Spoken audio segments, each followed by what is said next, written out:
दोस्तों good morning. आज हम जो ये वीडियो स्टार्ट करेंगे, आज हम कुछ लोगों की कमेंट्स के ऊपर अपनी फेलियर्स से स्टार्ट करेंगे। लोग कहते हैं कि कुछ लोग कहते हैं कि आप हमेशा अपनी जो पॉजिटिव रिजल्ट्स हैं या सक्सेसफुल स्टोरीज़ हैं सिर्फ वही सुनाते हैं, और जो नेगेटिव स्टोरीज़ या नेगेटिव जो फेलियर्स होती हैं उनके बारे में आप कोई ज़िक्र नहीं करते। तो आज का दिन हम पहले अपनी फेलियर से ही स्टार्ट करेंगे, और हमें इसमें ज़रा भी कोई संकोच नहीं है एडमिट करने में कि these failures are part of life, part of trading, part of होते ही हैं वो। अगर 100% कोई बन जाए तो एक कहावत है ना कि if astrologers were right they would have owned half the world. क्या मतलब कि ज्योतिषी अगर सही होते तो शायद उन्होंने आधी दुनिया उनके पास होती, पर ऐसा नहीं है। आप देखोगे जनरली ज्योतिषी जो होते हैं पूरे सारे मॉडरेट टाइप के इंसान होते हैं, और they can also go wrong like any other in any other business और एनी अदर फोरकास्टिंग, चाहे फंडामेंटल हो चाहे टेक्निकल हो। चाहे टेक्निकल्स में भी हज़ारों टूल्स हैं, हज़ारों इंडिकेटर्स होते हैं, उनमें कई बार फेल हो जाते हैं। कुछ भी कर लो आप, हो जाता है। तो let us begin our video with our own failures. पहली फेलियर ये थी कि हमने लास्ट मंथ में कहा था कि जो डिक्लाइन है वो एक्सटेंड करेगा अप टू 1 अप्रैल या 4 अप्रैल तक, लेकिन वो फर्स्ट से पहले ही 1-2 दिन पहले इसने अपवर्ड यू टर्न ले लिया। लेकिन we were smart enough to capture those moments, और उसमें हमने बहुत अच्छी पोजीशन क्रिएट की। जिन्होंने भी 28 तारीख को, 1 तारीख को, 4 तारीख को बाइंग पोजीशन क्रिएट की, उनको बहुत ही अच्छा प्रॉफिट हुआ। मैं आपको लिस्ट ऑफ द स्टॉक्स बताऊंगा कि जो जो हमने क्रिएट किए थे। लेकिन it was a failure in the sense कि वो 4 तारीख तक एक्सटेंड नहीं हुआ। जब मार्स और सैटर्न का कंजक्शन था तब तक एक्सटेंड नहीं हुआ, उससे पहले ही बॉटम आउट होके मार्केट चल पड़ी। अब सेकंड फोरकास्ट थी हमारी कि 4 तारीख के बाद 21 तक इन टोटलिटी मार्केट अप रहेगी, और 21 और 1 या 2-3 तारीख के अंदर कुछ स्टॉक्स वोलेटाइल रहेंगे लेकिन विद द पॉजिटिव बायस, और काफ़ी सारे स्टॉक 21 तारीख के बाद गिरना शुरू कर देंगे। सो फार पिछले मंडे तक जो थी, इंडेक्स ने जब 18,000 को टच किया था तब तक सब कुछ सही चल रहा था। लेकिन उसके बाद यूक्रेन की वॉर कह लो, अमेरिका का कह लो, कुछ भी, हालांकि इन सब के एक्सक्यूज़ का कोई मतलब नहीं है क्योंकि एस्ट्रोलॉजी डिस्काउंट्स एवरीथिंग। फिर भी बहुत सारे जो थे मार्केट्स जो थे वो गिरे वर्ल्ड ओवर, और इंक्लूडिंग हमारा भी निफ्टी, बैंक निफ्टी वगैरह काफ़ी गिरा। तो दिस वाज फेलियर नंबर 2। अब हालांकि हम with in that time frame है जब हमने कहा था कि मार्केट अप रहेगी 21 मई तक, तो लेट अस प्रिज्यूम कि 4-5 दिन जो रह गए हैं तो उसमें देखते हैं कि क्या होता है। नहीं तो we are admitting right from the beginning कि भाई हो सकता है हमने कहीं मिस इंटरप्रिटेशन हो गई हो, कोई इम्पॉर्टेंट एस्पेक्ट्स को ओवरलुक कर दी हो, इग्नोर कर दिया हो, जिसकी वजह से हुआ और हम उसको कैच नहीं कर पाए। तो this was, I am openly admitting कि ऐसा भी होता है। Don't think we are God और we are super human being और we are something, we cannot go wrong at all. तो लेट अस एडमिट दैट। लेकिन मैं आपको लिस्ट ऑफ स्टॉक्स बताता हूँ जो हमारे स्टॉप लॉस ट्रिगर हुए हैं versus the stocks which we had bought. Stock जो स्टॉप लॉस ट्रिगर हुए ज़्यादातर आईटी के थे। बिरला सॉफ्ट हमने रिकमेंड किया था, वो बाद में शार्पली गिरा नीचे। HCL tech, Infosys, Titan, Wipro, Mindtree and Vedanta, इन्होंने जो बीच में एक झटका आया था उसमें सारे ये स्टॉक्स थे काफ़ी अच्छे गिरे। 1 2 3 4 5 6 7 स्टॉक ऐसे गिरे जो बुरी तरह गिरे। तो हम प्रज्यूम करते हैं कि उनके अंदर हमारा स्टॉप लॉस ट्रिगर हो गया होगा। लेकिन पॉजिटिव रहने वाले साइड में देखो, अगर BEL हमने 212 पे परचेज़ कराया था, महिंद्रा महिंद्रा 819 पे, और बंधन बैंक 316 पे, हिंदुस्तान एरोनॉटिकल 1523 पे, जिंदल स्टील 535 पे, LIC 368, ICICI बैंक 734 पे, बलरामपुर 490 पे, सेल कराया था 104.80 पे, अंबुजा सीमेंट 302 पे कराया था जो 375 के आसपास पहुंच गया। जस्ट इमेजिन कि एक लॉट अंबुजा सीमेंट के अंदर कितना प्रॉफिट हुआ होगा। यहाँ एक लॉट जो है, बहुत सारे जैसे इंडियन होटल वगैरह हैं। अंबुजा सीमेंट के बाद अदानी पोर्ट हमने 817 पे बाय कराया था। कोटक बैंक शायद स्टॉप लॉस ट्रिगर हो गया। ग्लेनमार्क 475 पे, मदरसन सुम्मी 123 पे, एक्सिस बैंक हमने 791 पे, इंडियन होटल 229। आप कैलकुलेट कर लेना कि कितना है।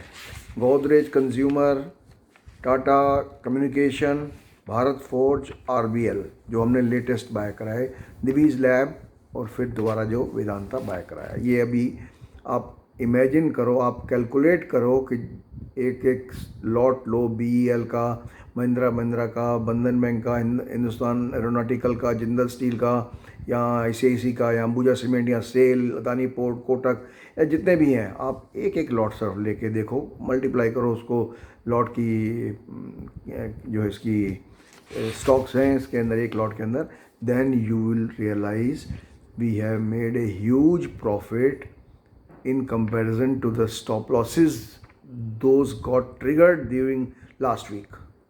ठीक है, अगर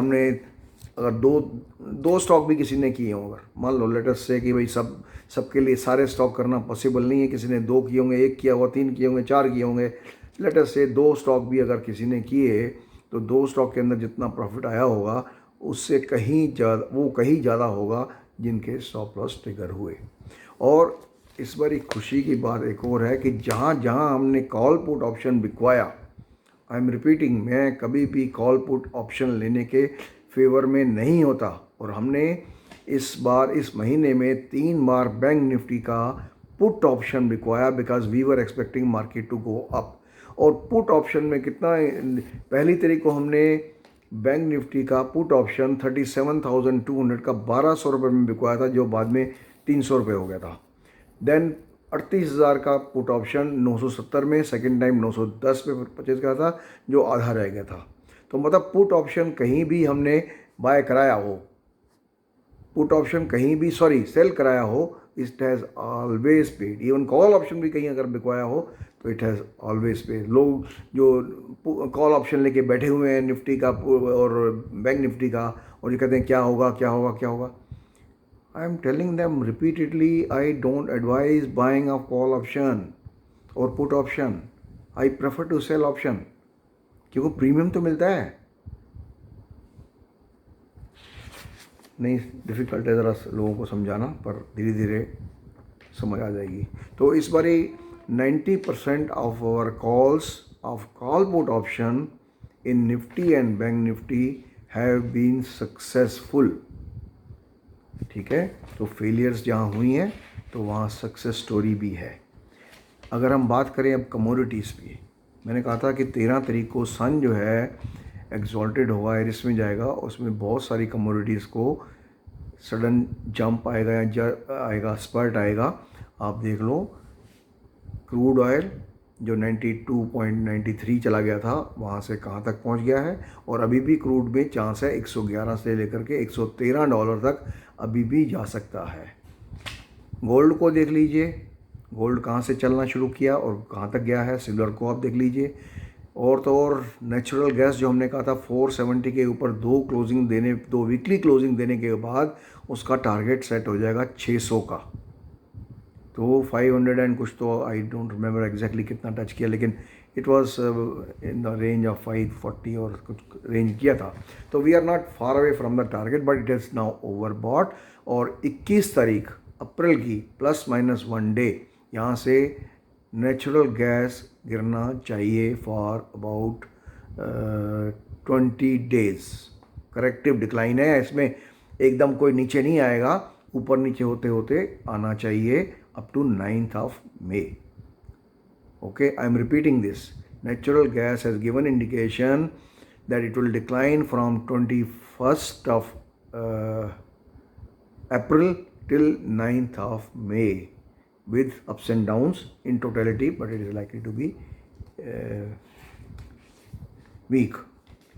क्रिप्टो करेंसी के बारे में हमने कहा था 19 तारीख के बाद कुछ स्पर्ट आएगा दोनों में, एथेरियम में भी और बिटकॉइन में भी। तो आप देखेंगे, देखते हैं 19 तारीख ज़्यादा दूर नहीं है, परसों ही है 19 तारीख, तो देखेंगे कि कितना ऊपर नीचे होता है।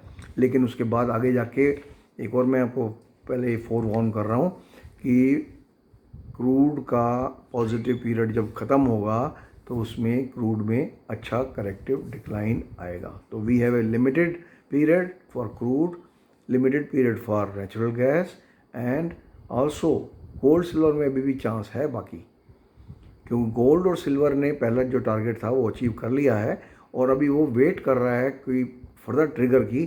तो उससे आपको कम से कम मेरे ख्याल में, लेट मी चेक, गोल्ड 20 तारीख के बाद ऊपर ही चलना चाहिए, सिल्वर भी 20 तारीख के बाद ऊपर चलना चाहिए, वाइल क्रूड जो है 29 तारीख के बाद नीचे आना चाहिए।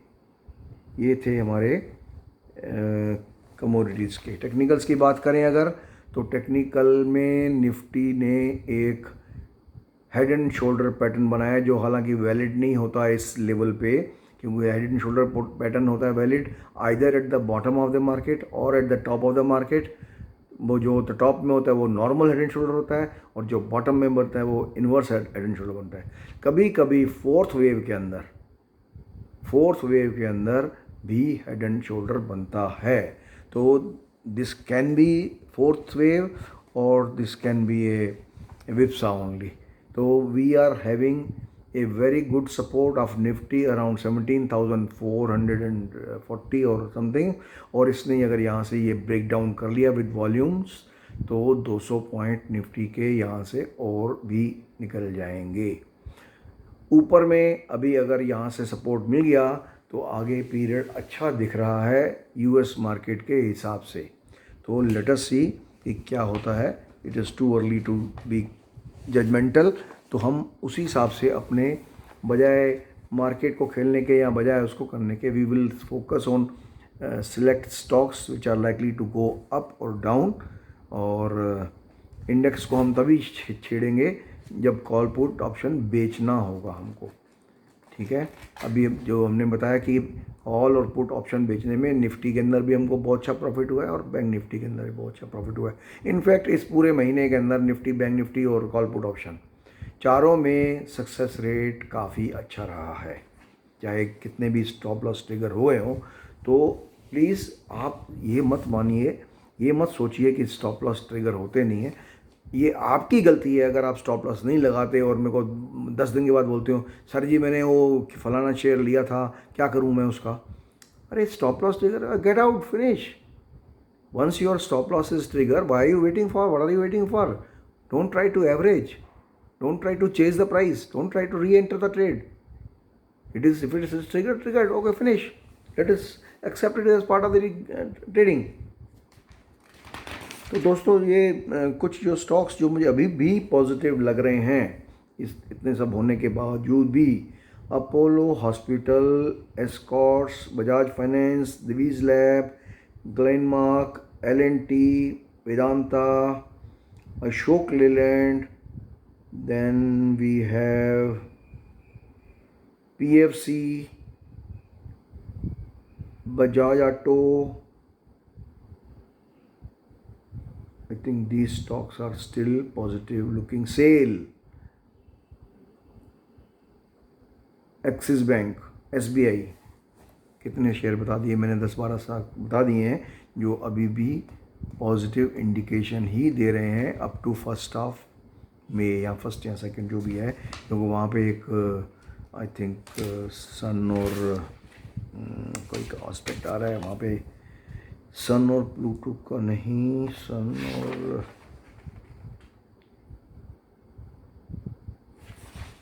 there is an aspect, important aspect, that is सन और यूरेनस का कंजक्शन है 5 तारीख को। उससे पहले बहुत सारे एस्पेक्ट हैं। इस बार क्या हो रहा है कि पॉजिटिव और नेगेटिव एस्पेक्ट्स जितने भी हैं, जितने भी इवेंट्स हैं, वो एक साथ कंकरेंटली चल रहे हैं।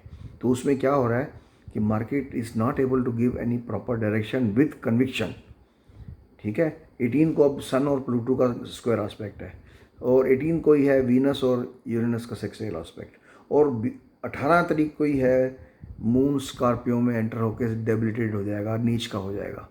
तो these are not good aspects, but after that Mercury Saturn का, देन मार्स मरकरी और राहु का, then there are many many many बहुत सारे हैं एस्पेक्ट जो आपको इस महीने हिलाते रहेंगे। एवरी डे कुछ ना कुछ होता रहेगा ड्रामा। तो दोस्तों, this was our weekly review and I think I have admitted also that we are not perfect, we can be wrong, and जो जो स्टॉप लॉस हमारे अच्छी तरह ट्रिगर हुए हैं वो मैंने बता दी लिस्ट। हो सकता है 2-4 ज़्यादा भी हों, लेकिन अगर आप जिन स्टॉक्स के अंदर प्रॉफिट हुआ है अगर उनका एक एक लॉट भी ले लें, मान लो किसी ने सिर्फ 2 या 3 लॉट में खेला, ठीक है, ये सारे इतने सारे तो एक ह्यूमनली पॉसिबल नहीं है सब में काम करना, लेकिन कई लोग हमारे ब्रोकर, सब ब्रोकर या चार्टर्ड अकाउंटेंट हैं या इस तरह के लोग होते हैं जो अपने फर्दर क्लाइंट्स को भी फॉरवर्ड करते हैं अपनी हमारी कॉल्स। तो अगर 2-2 लॉट भी, 2-2 ट्रेड में भी किसी ने काम किया हो, 2-3 में, तो I think he must have made good profit. तो दिस वॉज इट। 4 दिन की छुट्टी is coming to an end and tomorrow we shall be as usual. So until then, have a nice time, nice week, and profitable journey and profitable strategy. Thank you.